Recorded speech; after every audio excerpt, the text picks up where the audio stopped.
Indo ta duba gabas, yamma, kudu da arewa, babu wanda ya ga abin da ya faru. Hannunta na rawa ta buɗe envelope ɗin da mutumin nan ya bata. Wata farar takarda ce a ciki. Abin da aka rubuta a cikin takardar shine zuwa ga Indo. Bayan gaisuwa mai tarin yawa da fatan kina nan lafiya. Ina gayyatar ki zuwa Designer Hotel da misalin ƙarfe 4 na yamma. Kada ki faɗa wa kowa. Bisalam, saƙo daga abokinki. Tana gama karantawa sai ta ji ƙafafuwanta sun yi mata nauyi, hannayenta suka fara kakkarwa. Ta sake duba takardar sai ta ga tabbas Designer Hotel ɗin aka rubuta, hotel ɗin da ya fi kowane hotel tsada a garin. Ta ce a ranta, ni da ban taɓa zuwa hotel ba? Shin wane ne ya turo wannan saƙon? Kuma wannan wani irin aboki ne? Sai da ta ɗauki tsawon lokaci tana tunani, sannan ta ce, ko ma mai zai faru, zan je na gane ma idona.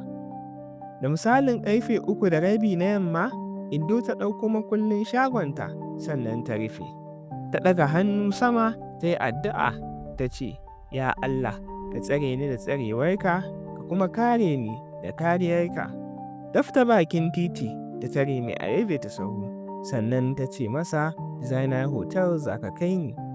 Bayan sun gama ciniki, ta hau a ta sahun, sannan suka fara tafiya.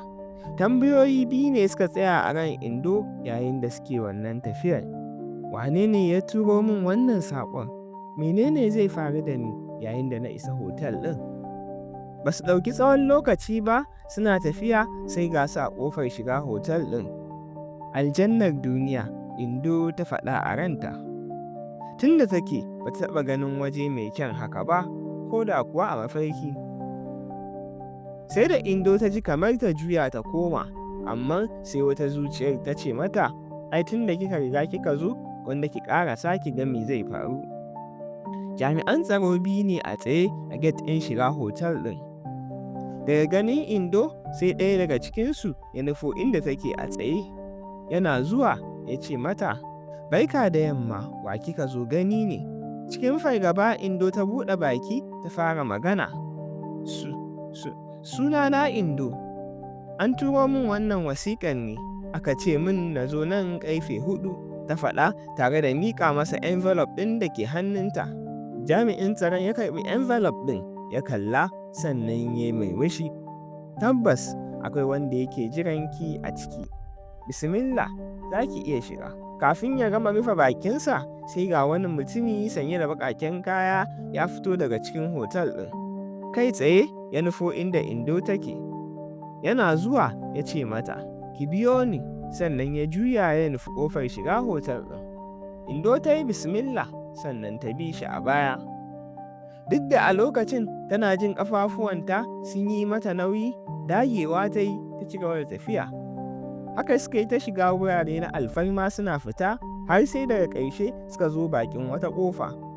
A nan ne mutumin ya tsaya, sannan ya juya ya kalli Indo ya ce, mun zo.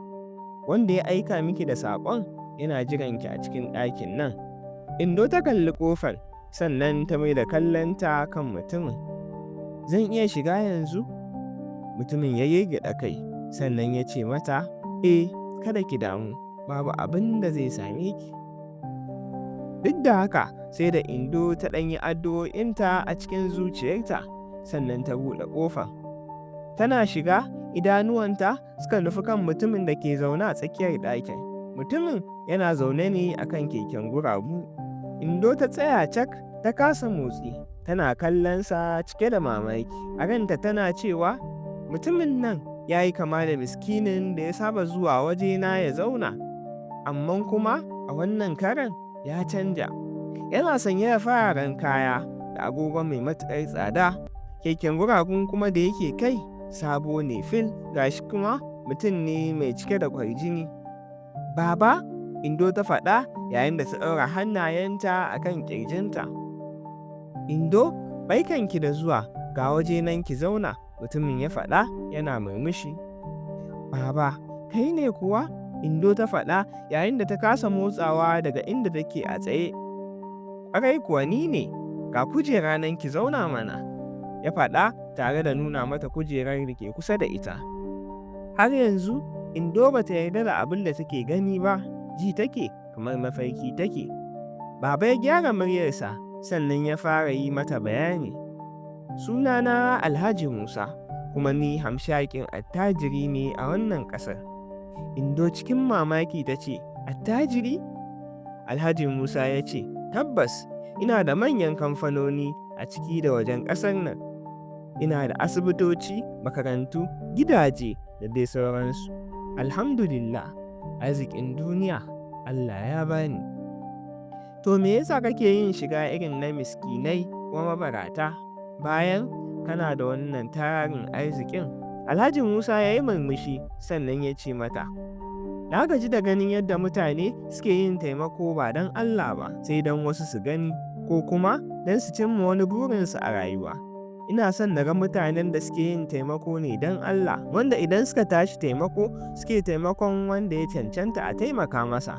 Alhaji Musa ya ci gaba da cewa, kin bani abinci lokacin da kowa ya hana ni, kin ja ni a jikinki lokacin da kowa yake kyamata ta, ko sau ɗaya baki taɓa nuna gajiyawa ba, hasali ma kullum cikin murmushi kike.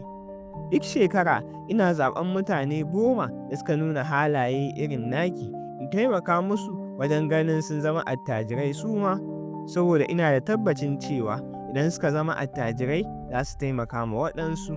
Wannan dalilin ne yasa na gayyace ki. Indo ta yi matuƙar kaɗuwa da jin wannan labarin. Tana cikin nazarin abubuwan da ya faɗa mata, sai ta ga ya dafa hannun keken da yake zaune a kai, ya miƙe tsaye. Indo cikin mamaki ta ce, daman ba miskini ba ne kai? Alhaji Musa ya yi murmushi sannan ya ce mata, da ƙafafuwana ina iya tafiya. Indo cikin mamaki ta ƙara tambayarsa, to me yasa kake hawa keken guragun? Alhaji Musa ya yi murmushi sannan ya ƙara ce mata, saboda yawancin mutane ba za su taimaki wanda suka ga ba shi da ƙafa ba, saboda suna ganin babu wata rana da zai iya yi musu, saboda hakan ba za su ɓata lokacinsu wajen taimakonsa ba. Nan da nan hawaye suka fara zuba daga idon Indo. Ni dai ba don ka saka min da wani abin na taimake ka ba, ban san cewa kai mai kuɗi ba ne. Na taimake ka ne saboda na ga kana cikin halin da kake buƙatar taimakon, ba na buƙatar wani abin daga gare ka. Alhaji Musa ya yi murmushi sannan ya ce, wannan dalilin ne ya sa na zaɓe ki. Sai da ya ɗauki tsawon lokaci yana kallon Indo sannan ya ce, ki biyo ni mu je, ina son na nuna miki wani wuri. Indo cikin mamaki ta ce, ina za mu je? Ke dai ki biyo ni mu je, idan mun je za ki gane ma idonki. Da Alhaji Musa ya buɗe ƙofar, jami'an tsaro ne 2 a tsaye suna jiran fitowarsu. Indo da Alhaji suka yi gaba, jami'an tsaron suna biye da su a baya. Suna tafiya, Indo tana jin abubuwan da ke faruwa kamar a mafarki. Da suka fito harabar hotel ɗin, sai Indo ta ga jerin gwanon manyan motoci na alfarma. Alhaji Musa ya shiga ɗaya daga cikin motocin sannan ya ce ma Indo ita ma ta shigo. Ɗaya daga cikin jami'an tsaron ya buɗe mata ƙofan sannan ta shiga.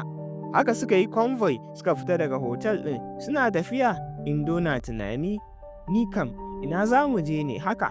Bayan sun shafe kamar minti 30 suna tafiya, sai ta ga sun shiga wata unguwa. Daga gani unguwar ita masu kuɗi ce, duk gine-ginen alfarma ne a wajen.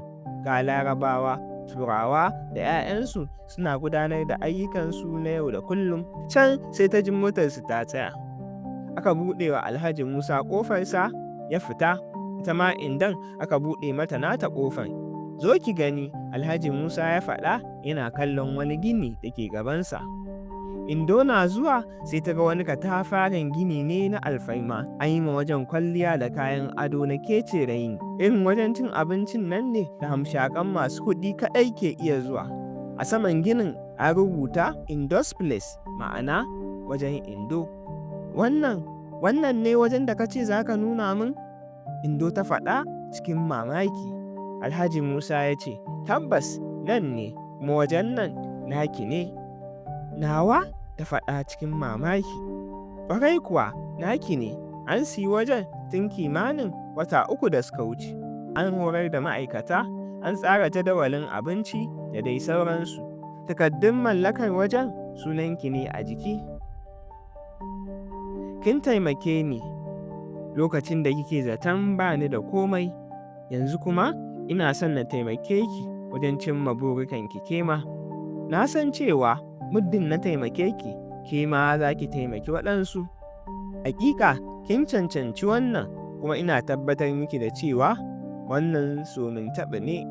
Suka shiga cikin wajen tare. Wajen cike yake da kayan alatu na alfarma wanda ko ni ba zan iya tuna iya abubuwan da na gani ba, sai dai na baka labarin iya abin da zan iya tunawa. Da ta shiga ofis ɗinta sai ta ga ofis ne wanda ko shugaban ƙasa ne sai haka. Indo ta zauna a ciki tana tunani a ranta cewa ko a mafarki ban taɓa tunanin zan iya shigowa irin wannan wajen ba, balle a ce ni ne na mallaki wajen. Lokaci bayan lokaci takan fita a motarta ta shiga cikin gari ta riƙa raba mabukata abinci. Wata rana ɗaya daga cikin ma'aikaciyarta ta tambaye ta, me yasa muke zuwa nan wurin ne muna raba wa waɗannan mabaratan abinci mai tsada haka? Kuma a matsayinki na hajiya bai kamata a ce da kanki kike fitowa ba, rana na dukanki. Indo ta kalle ta sannan ta yi murmushi ta ce, wannan taimakon da kika gani shi ya kawo ni inda nake a halin yanzu, kuma na yi alkawarin cewa ba zan daina wannan taimakon ba har ƙarshen rayuwata. Daga ƙauyen ɗan Busai zuwa tsakiyar birnin Kano, labarin Indo ya shahara da dama. Akwai darussa da yawa a cikin wannan labarin. Muna fatar za ku zayyano mana su a cikin comment section. Za mu yi amfani da wannan damar wajen miƙa godiyanmu ga masu sauraronmu, musamman daga Saudiya, Najeriya, Nijar, Mali, Gabon, Libya, Togo da dai sauransu. Mun ambaci sunayen waɗannan ƙasashen ne domin mun ga mafi yawancin masu kallo da sauraronmu sun fito daga waɗannan ƙasashen. Mun gode.